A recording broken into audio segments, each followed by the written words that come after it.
So hi, welcome. I'm glad to see lots of people here. I know that we had some, okay, it's a message from Rick. Rick's on his way. He'll getting here as soon as he can. So I know that some of the issues that have been brought up in the past is that faculty were interested in getting a little bit more training as far as, so people are looking for a little bit more training on various areas, including Canvas and other things, and wanted more frequent updates. So I've been trying to pay attention to what the different updates are so that I can share that with faculty at each one of our meetings.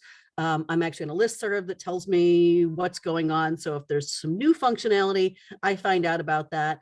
But I also wanted to point out that you guys can actually access much of that information as well, if you want to. I do want to start with pointing out, if you didn't see my message that I sent out last night, there is a known issue right now. If you have updated your Chrome with the latest update, you might be having difficulties with Canvas because there seems to be some incompatibility. If you have not updated Chrome, do not update Chrome. That new update is causing the problem. So as long as you avoid the update, it should be you should be fine until a fix happens, but it is a known issue. If you are having problems right now, it's doing things like loading up blank pages, the pages won't load up, or any of your students have that problem, please switch over to Firefox. There are even some people who are saying switch over to Edge, which pains me to actually say switching to Edge. But for now, it's a real quick fix. You can try to clear your cache, but it won't really make a difference. So I just wanted to give you guys that little update. Another big update with Canvas, and I know Rick, who's not here, but I'll show him the video. Rick is very much interested in is that Canvas has a new function that does word count. So for those of you who are real big into word counts, I wanted to show you how to do the word count feature. And it's got, again, as with everything, good things, bad things. Let me share that screen. Okay. Somebody can see my screen right now. So yep. If you are one of those people who really wants to do word count right now, if you have a student who submits an assignment, this is me just testing how many words this might be. If you notice right up here, it will tell you the automatic word count. So yay, for those of you who do have a word count issue, that really helps you solve that problem. Here's the issue. If you use Turnitin, which you're supposed to be using, you don't get the word count. If you have them submit an assignment with a Word document, you don't get the word count. The only way the word count works is if they're typing it into the text box. So it's one of those yay negative things. Also, there is no word count for discussion, which is probably the area where you actually really want to have a word count. The good news is with Turnitin, if you open up the Turnitin assignments, it does have a word count right there, so you can see what that word count is. There is also a way that you can jimmy the system. If you're looking to do, say, we'll look at Susan's message here.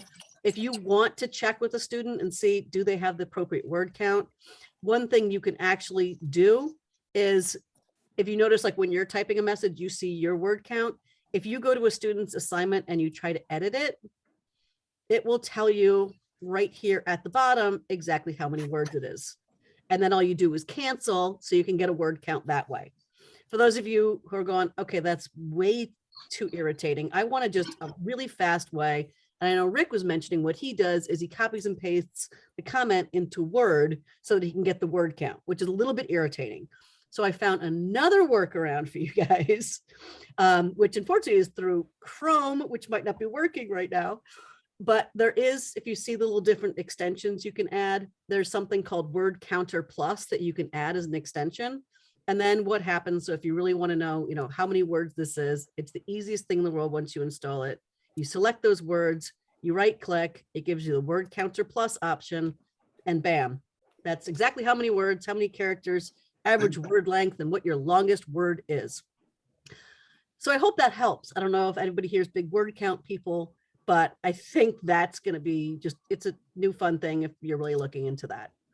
Laura, how do you install that extension? So if you want to install an extension, you just go to extensions and manage extensions. So right in Chrome, if you saw that little option up here, you see that? Yeah. Go to manage extensions, and it just says, look for the extension that you're looking for. Word Counter Plus is the one here, and you can just add it right there. Okay. Thank you very much. You're welcome. There's lots of other different extensions that if you see, I've got a long list of them. You have to use Chrome, Laura? Yes, this extension is only in Chrome. Okay, thanks. So, and I couldn't find it somewhere else, but hopefully that helps at least. For more hacks, and as I discussed with Mark yesterday, if you want to do a hack of how to drop assignments, we can do that another day too. So again, I'm just trying to find little things. If there is something along those lines that you're looking for, again, I wouldn't have really looked into that except for the fact that Rick said he really wanted to do a word count. So I found that little solution, and I think it's going to help, especially for, some of the students put their word count in there. But hopefully that'll be fixed in the future. So that's just a little thing I added on because that's the newest feature. I do want to point out, if you're like me and you want to know what the latest features are, every single month, sorry, I keep moving you guys around because you kind of get in the way.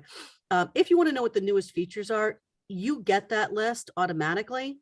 So if you go into Canvas and you go down to help and you scroll all the way to the bottom, realize that what you see, oh, and I haven't checked this out, I'm a little bit behind. What they have is these release notes, the student role notes, instructor and admin updates. And so basically what it tells you is you can kind of go to that and say, what are these latest updates? And it will tell you the new updates, for instance, the November 20, that's where we got the word counter. So it'll tell you what the newest updates to Canvas are. And those updates come about every week, about every 2 weeks. So that's where I find, some of my new fun tips. So you can just check that anytime you want, and you can get that information. Some of them are going to mean nothing at all, as far as like the admin stuff.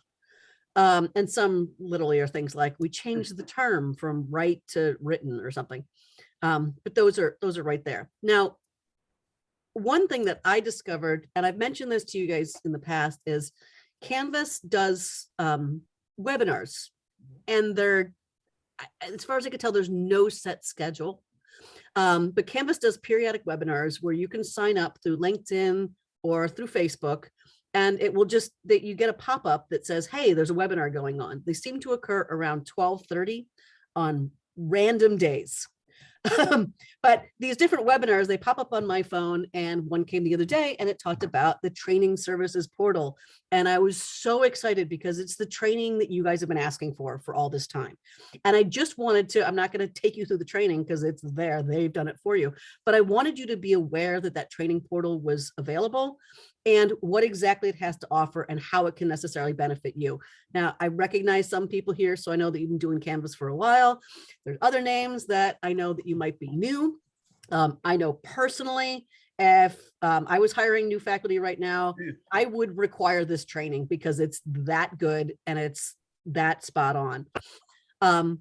So what this training is, if you go again to the help desk and you go all the way down, right above the COVID resources, where of course you would look for training, you will find this thing that says Training Services Portal. And if you click on that, it will take you to this training portal. You have to authorize. One negative thing, if anyone's going to ask for new faculty, one problem is I looked, you cannot access the training portal with a free Canvas account. So you're not going to be able to access this training until you're actually registered, unless you're at another college that uses Canvas, because you do have to go through it. There's also, if you go, ooh, what's this training calendar? We're not paying for it, but if you pay for extra services, the training calendar actually will put on live training for you to do various different sessions, but we're not currently paying for it. I don't know if that's something we might think about in the future. I don't know how beneficial that training portal or those training things are, because if you don't pay for that extra service, you don't even see what they're offering. So that's why your calendar will be empty.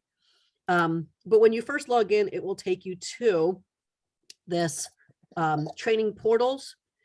A tutorial, it says 11 minutes. If you spend 11 minutes doing that thing, I'm impressed, because it's like 3 buttons, people. So some of these are a little bit different. And then there are a number of different programs, and then individual courses. This is the one that I have finished already. It's 6 steps and it's 4 different courses. And if you actually look at, I'll show you what those different courses are, but it gives you literally in 4 courses, and it takes maybe 3 hours max, everything you need to know about Canvas, including some of the pro tips, some of the hacks, some of the little things that are going to make life easier for you. And then this is setting up your higher education instance. Honestly, I don't think any of you guys are going to need that unless you decide that you're going admin. I'm probably going to do it at some point just because I like learning things. So there is the higher ed programs, as the K through 12 programs. Again, much of it is very similar. There's crossover, but you do want to focus on the higher ed ones and not the K through 12. So if you accidentally click on the wrong one, you'll see that it's it has more about, you know, parents accessing and things like that. And then you can scroll down and you can see, again, just the courses themselves. There are some things like Office 365 integration. I'm going to tell you right now, don't take your time. It's 7 minutes that you could do a lot of other things. It's just tells you that, you know, Office works with Canvas. For those of you, it's probably not going to be a big issue, except for the one person who's working with high school students, looking at the Google assignments integration. So that's really Hattie Cohen and nobody else right now, I think. But if you've had students who have tried submitting Google assignments to you, it's usually the freshmen who come in because they came from a high school Google environment. So if they've tried submitting Google assignments to you and they don't work at all, I teach them how to submit things as Word documents myself, because I think it's going to help them in the future. But you can actually set up your assignments as Google assignments if you're looking to do that.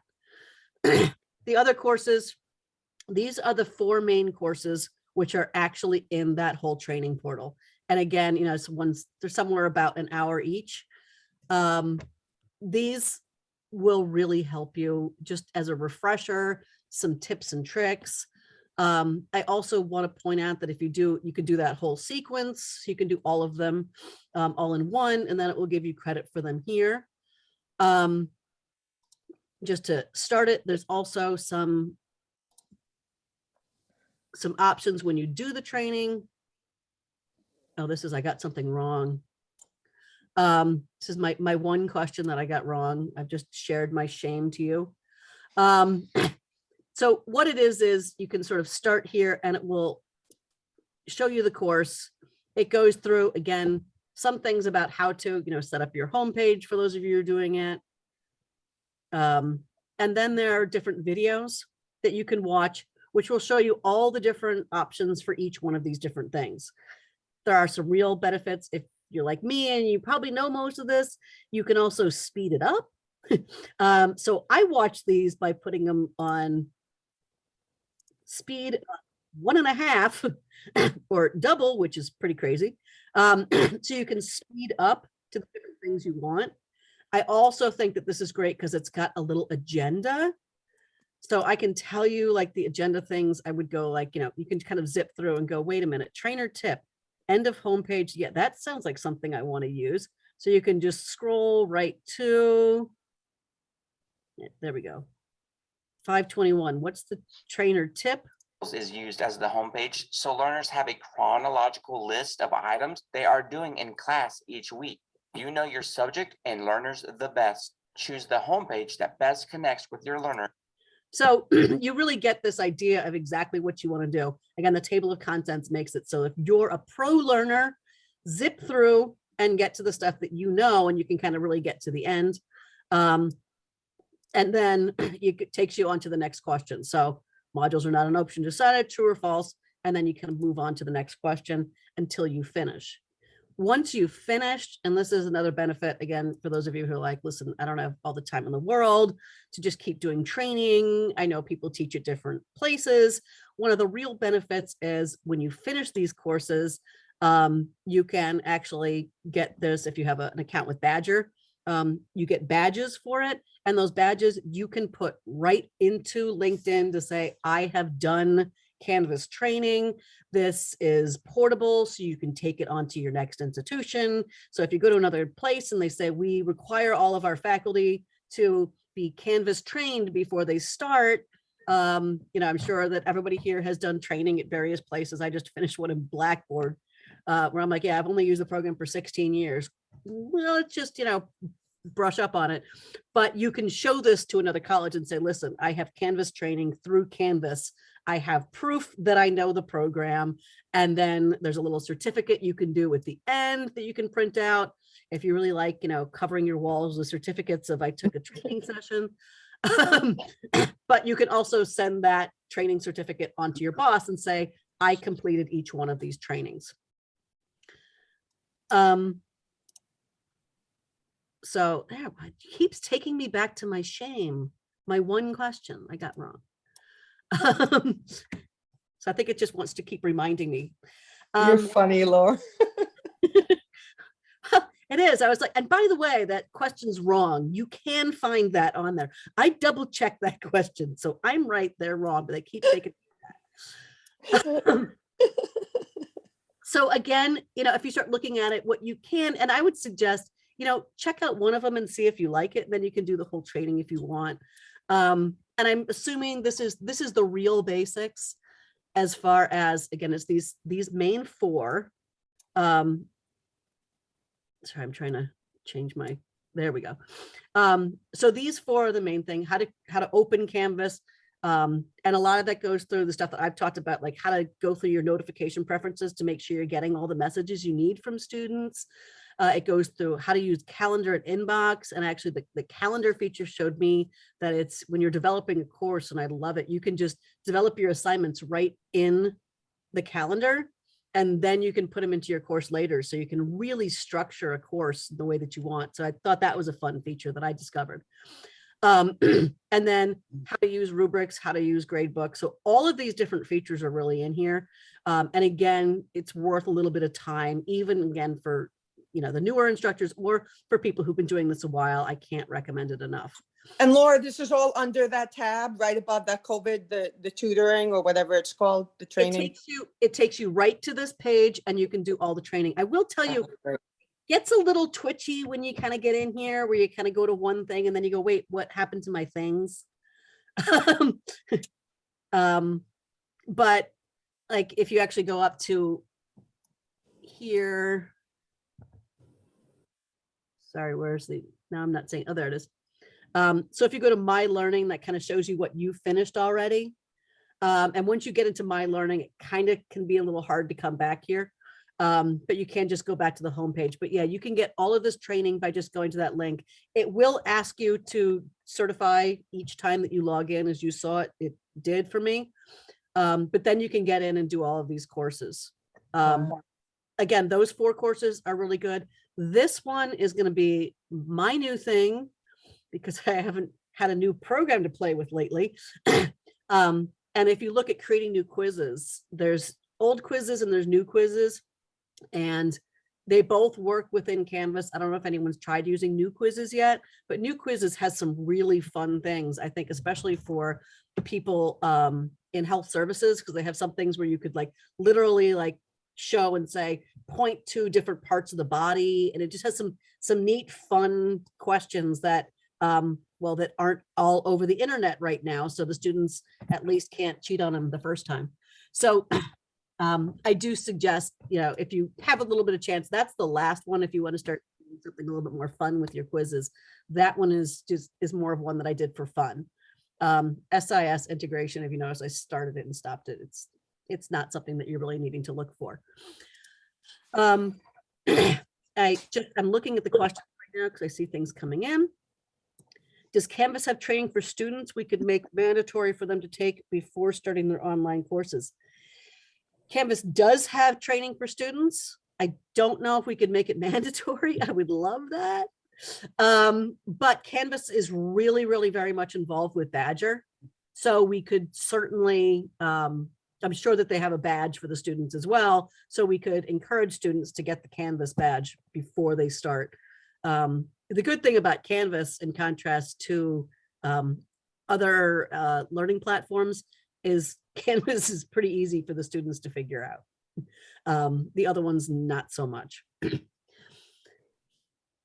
All righty, so that is basically all I really wanted to show you guys, because now that you know how to get in there, now you know how to do it, you can go off and learn all of this great stuff by yourself. I just thought it was something that people really needed to know existed out there. Does anybody have any questions? Oh, can I explain Badgr? So John, Badgr is a program that you can get it for free, or you can get a paid service. And what it does is it creates badges for students. It's basically like a gold star that you can put on your resume. So you can use Badgr to give students credit for completing an assignment. You can give students credit for a skill. You can't, if you wanted to use Badgr within Canvas, you can do things like you could have, as I'm just thinking off the top of my head, a plagiarism. I know how not to plagiarize badge. And yeah, that's something we could actually do, where they would have to complete an entire module that showed them what plagiarism was. They had to prove that they knew how not to plagiarize, and then they could get their I know how not to plagiarize badge for completing that module, which might Yeah, actually. how do you get into that program? How do you start with badges? Oh, okay, because you've managed Edpuzzle, and now you're moving on to Badgr. I get it. So in order to get into Badgr, I don't know if I've got it in this account. Let me check. It's just like many of these other things. It's one of these integrations. I have no integrations in here.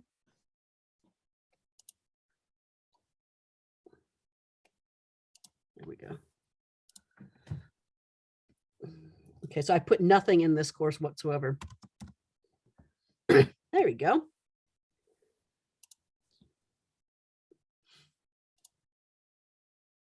Okay, now I got to set it up. I don't have the consumer key right now.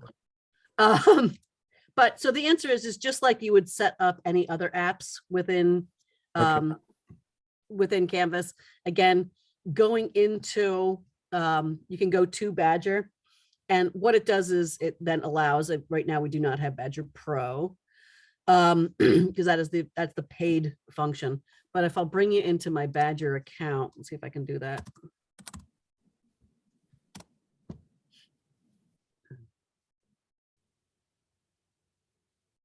Yeah, there we go. So I have 13 badges. This was me testing out putting Badgrs into my courses back when I looked at it a while ago. And so what it shows is it shows that you have these are the different badges that I have actually written for other people. And again, putting in the plagiarism things along those lines. So a student can actually sit there and see. Now I'm not seeing my own backpack. There we go. There we go. So what you can see is you can then prove, so these are all the badges or all of the things that I have succeeded at. These, if that kind of makes sense. And we can, if you really are interested at some point, John, we can do another thing where I could show you how to integrate this into your course and how to use it. We investigated it a while ago to see if it was useful. And at the time, because it was just at the module level, we weren't sure about that. We also want to make sure that you don't overly over badge things. And the reason why I'm saying over badge is you don't want to be like, Susie passed, module 1. You don't want to give a badge for like every single thing you do. But, and as far as every single course, hey, Susie passed human sexuality is great, but I don't think she really needs to put that on her resume by any stretch of the imagination. But what badging might be really great for is if anybody does a course that has academic service learning. I think it would be great to have an academic service learning badge on something. Or if we're looking at some of the upper level courses where you can actually say that you have that skill set. Or as Catherine mentioned, having students have a badge saying that they are Canvas ready and that they're prepared to go, that would actually kind of help them move forward with various things. Does that make sense? Yes, yes. Okay. Anybody else have any other questions? I told you I could get you out of here in a half hour if I needed to. Just one more. Oh, I just wanted to know if you could do a quickie, I don't know if you did because I joined late, HTML color picker for the tiles, but I don't know if you want to go over that now. I can do that. That's easy. I Yeah. know Lisa's very proud of herself because she was picking colors before me. Well, I didn't realize I was Everybody picking. You that. told me that, yes. Yeah. Yeah, sure, It's sure. just a little fun thing, that's all. It is just a little fun thing. And again, that was something that I knew that it was possible, before Lisa did, but just if for those of you who are going, you know what? Oh, wait, I didn't share my screen. I got to share the screen. That's the way it works, Harsty. Here we go. Now, for those of you who are like me and you like things to have pretty colors, I was finding that the colors that Canvas was giving me were not bright enough and were not perky enough for me. So for those of you who don't know, here you can actually change things within your dashboard. If you are like me and you color code things, like eco-friendly living obviously has to be green. So if you haven't done that, what you can do is using, again, mouse droppings. So I've renamed mine.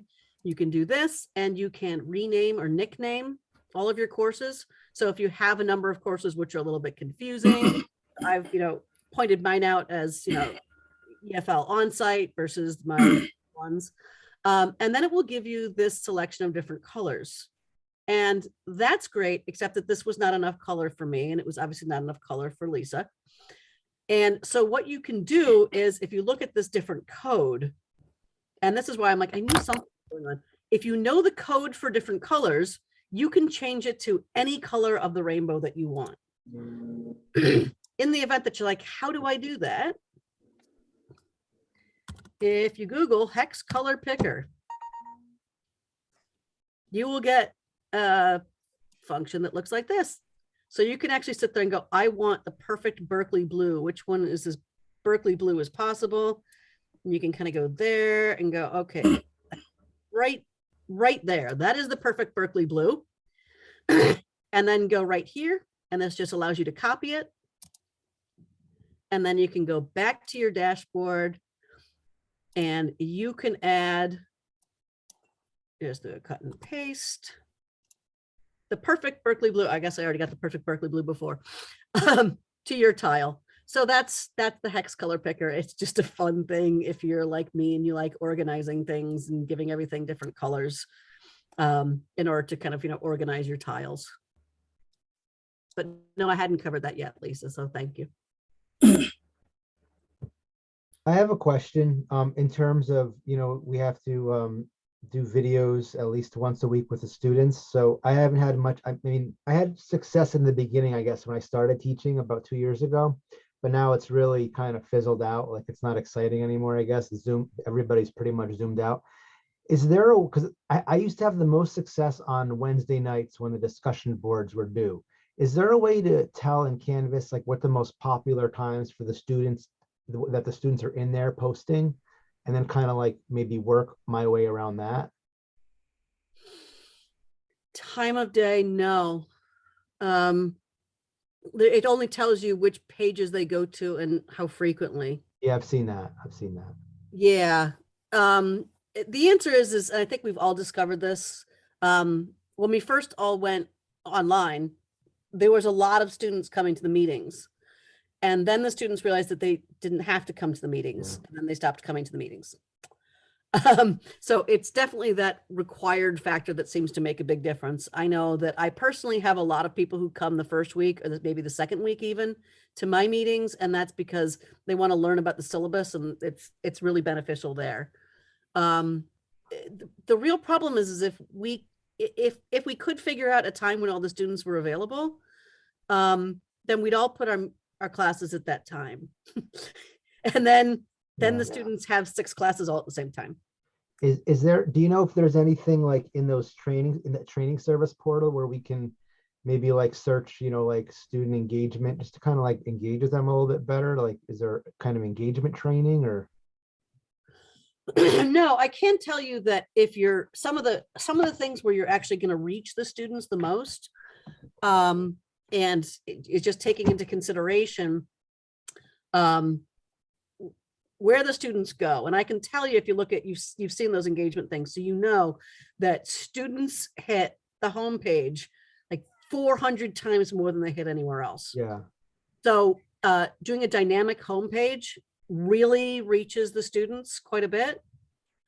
And I mean, dynamic homepage is a fancy way of saying you change your homepage every day.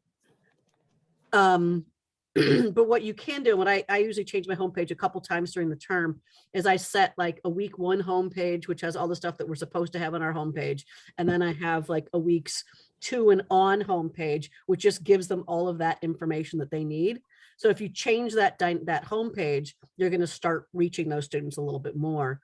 Another thing you want to do, and I strongly recommend this if you haven't done it already, is make sure that some of your announcements are appearing on your homepage.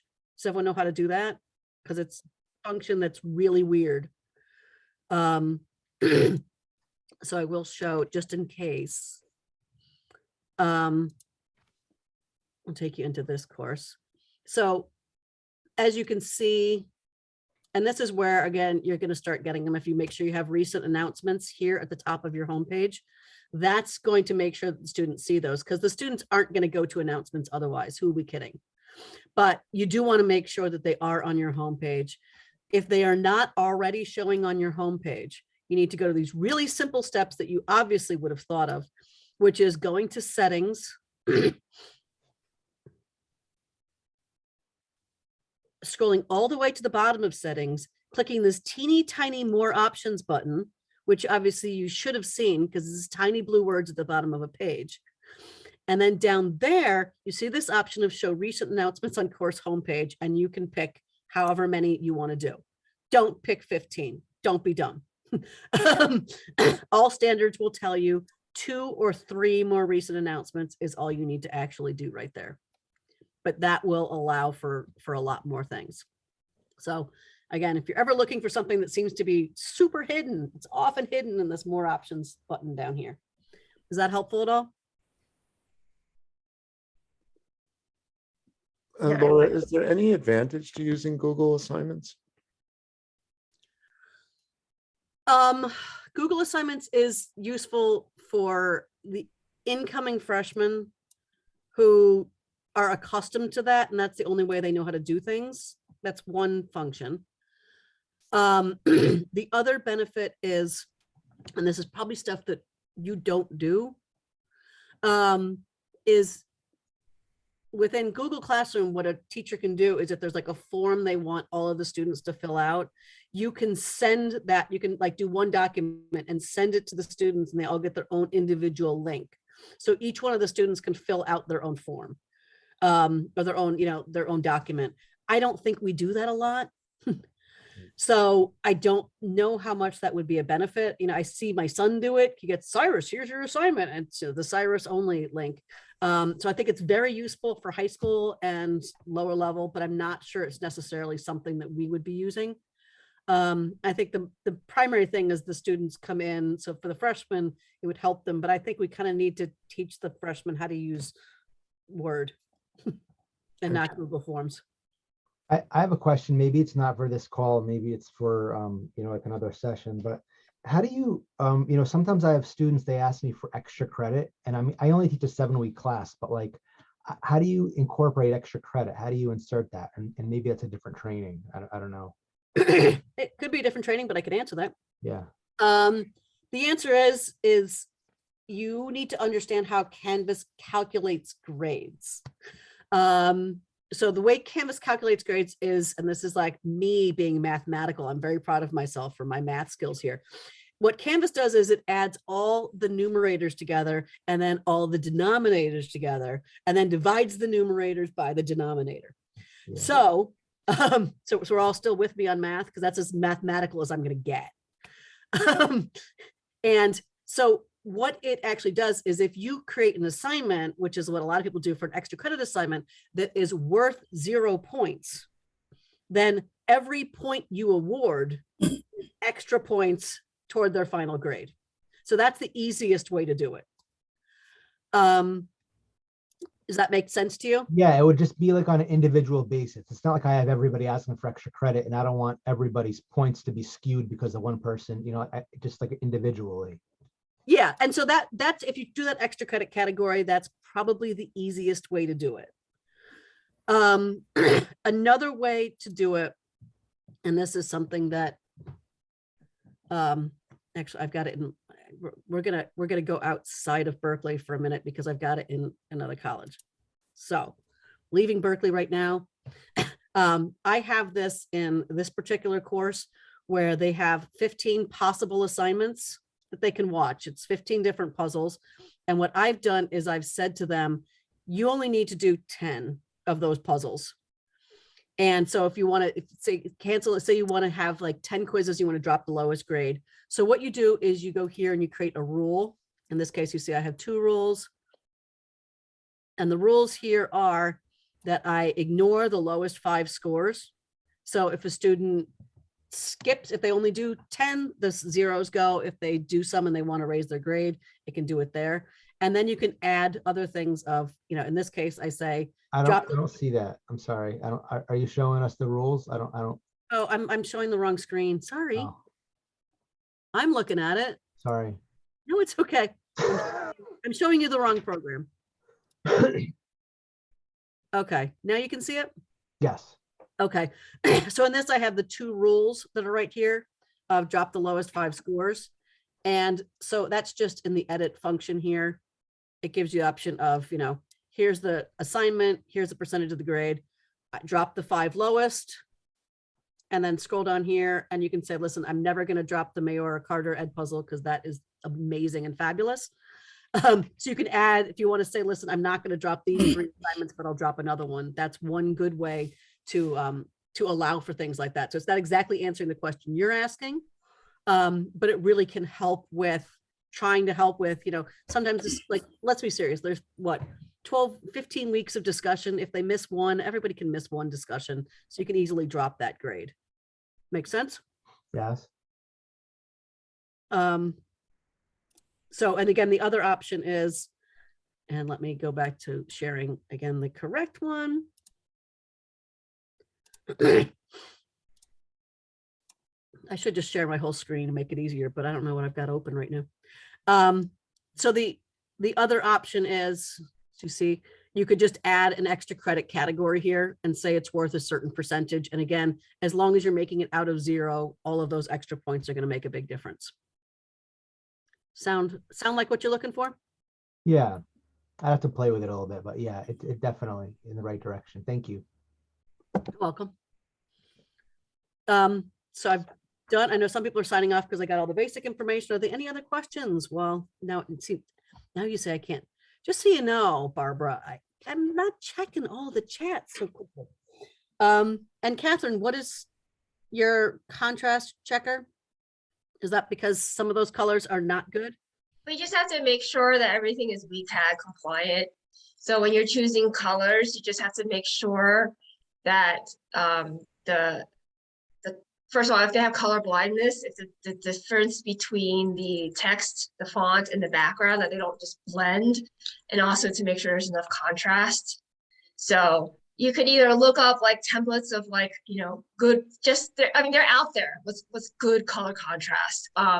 So, you know, keeping things white versus dark background, but keeping different shades of blue together is usually not a good idea because it's hard to see. So yeah, policy coming on that later, but just keep that in mind. Well, it only affects your own dashboard. Oh, the students don't see it? Oh. Oh, never mind. I'm sorry. No, Never mind. I was letting you have that whole conversation because I think that's very important for faculty to take into consideration. And we should do a whole thing on accessibility. I know Catherine and I have been talking about it to show faculty how to use accessibility checker in Canvas, how to have faculty use Ally to see exactly what they're doing and all of that. So we will go through that. Yeah, so sorry, forget it. No, and that's why I was like, that's a very important thing that I think a lot of faculty need to know, including, students, Tepexa mentioned, students can change their own colors, so they can make their colors whatever they want. And so that's important for them to all to understand. But looking at those different accessibility issues, really, some of them, it's so easy to just make one little change in your life, like give up on Times New Roman, and just, find yourself a new better font, and we'll start moving, for some better ideas. Yeah, we knew you weren't going to stay quiet though. It's okay, Catherine. That brings up another question for me, Laura. I'm a color person, so I probably go a little berserk in my information in Canvas. What's more acceptable, bold rather than a red or a blue or a green to make something emphatic? I know, look at the audience going. Somebody answer the question without rolling eyes, please. No, I had an hour-and-a-half fight with somebody over red once. So I'm like, you can't use red because students are trained right now with red. And I even showed this instructor's comments to my student. I'm like, what do you think of this comment? He goes, why is that professor yelling at those students so much? I'm like, no, read the words. And he read the words. He goes, oh, those are really nice words. But why is he yelling? Because it was in red. And our students right now, they've been raised with red and capital is yelling. And I know that we weren't trained that way. We were like, red is so you do it. That means important. To them, it means they did something wrong. They won't even read the words. They did something wrong. So that's why my face did that with red. And the answer is what you want to do. And as Catherine mentioned, if you need to emphasize things, you want to do, first of all, you want to make sure that that's not the only way. So you need to tag it, things like important. So if a student has a screen reader, that color's not going to make any difference whatsoever. They're going to be reading the word important, and that is going to denote this is an important thing. So that will get around the screen reader thing. Avoid red. And then you have to worry about the contrast, which Catherine mentioned, which is why I'm not a pastel kind of chick, but my courses have a lot of pastel because those lighter highlights, the lightest highlight does differentiate in my color brain, but in their color brain, it doesn't affect the contrast. Does that make sense? And Catherine, did I do good? Okay. Laura, when you change the picture on your course for the dashboard, do the students see that? Yes, they do. So they just don't see the color you pick? Correct. Okay. They can pick their own color, but yes, they do see my different pictures because as you noticed, and I think John did this too, when they said we had course freedom, one of the few things that I did with course freedom was like, well, I'm getting rid of that ugly book then. Because I like the fact that my first year seminar says first year seminar and, things like that. And to me, it pops a little bit more. Jacob, are there alternative training resources for those of us without a college account? Maybe. There's unfortunately not a lot out there. What I would recommend is going to opening up a personal Canvas account, which you can do before we kind of get you into the Berkeley system. You can open up your own account. It's free for everybody and get in there and just play around a little bit. Canvas is really, really easy to understand. So that'll kind of get your feet wet until you get something else going. But unfortunately, the Canvas free accounts do not have training, but Canvas itself has a lot of stuff to go. So take a look at what the Canvas things have available and join in. Go to Canvas LMS and see what you can find. If I can find anything else specific, I will share that with anybody who asks, and you can reach out to me by email and I'll see if I can find anything else. But Canvas is really, really good about training people because they want people to use their program and know how to use it. Thank you, Laura. You're welcome. All righty, any other questions? This has been very helpful. Thank you. Okay, good. All righty. Well, with that, I'm going to stop the recording for that portion of it because I think a lot of people need to go.